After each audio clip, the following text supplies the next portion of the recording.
Well, good afternoon, dear friends. I'm sure many of you, like me, have been watching the D-Day 80th anniversary commemoration from Normandy this morning. What a moving tribute. What a wonderful, wonderful expression of gratitude and thanksgiving for those who gave up their lives for the sake of freedom and liberty.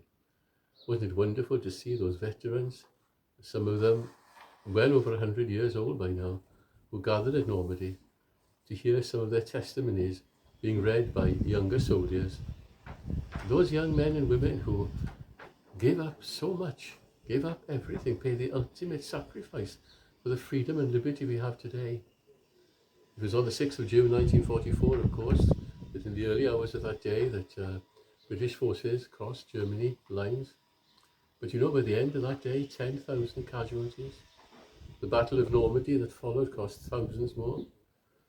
Through such immense sacrifice, the liberation of Europe, much of Europe followed, which meant a major turning point in the Second World War. The sacrifice, of course, of those who fell in battle, or were injured or traumatized, gave to us the great legacy of freedom and liberty which we have today. A freedom we should never ever take for granted, dear friends. When you think of those veterans who saw unimaginable sights of carnage and death just on that first day.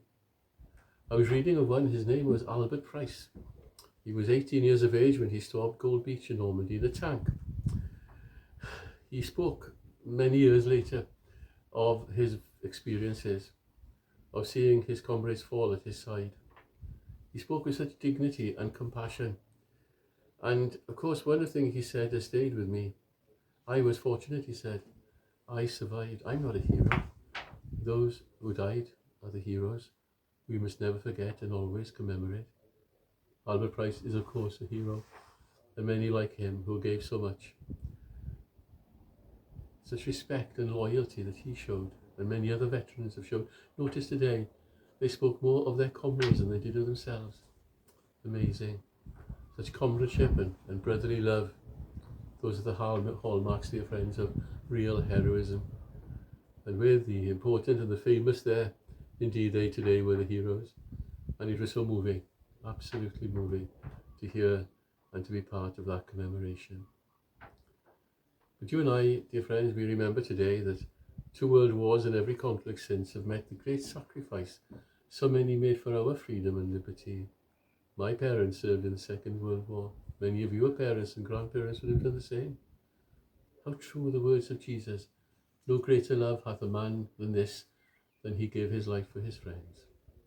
For those who gave the ultimate sacrifice on D-Day and the war that followed, those who challenged the evil and the tyranny that had engulfed Europe and would have engulfed Europe and for generations to come, this anniversary we honour their memory. We owe them a debt that we can never fully repay, but we honour them, we remember them, and their memories will live on, and they are known to God. At the going down of the sun and in the morning, we will remember them. The prayer, dear friends, for D-Day.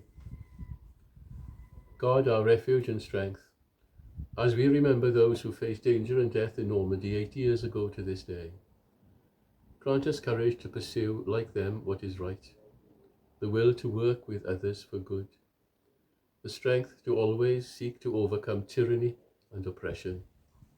Through Jesus Christ, the Prince of Peace, to whom belong dominion and glory, now and forever.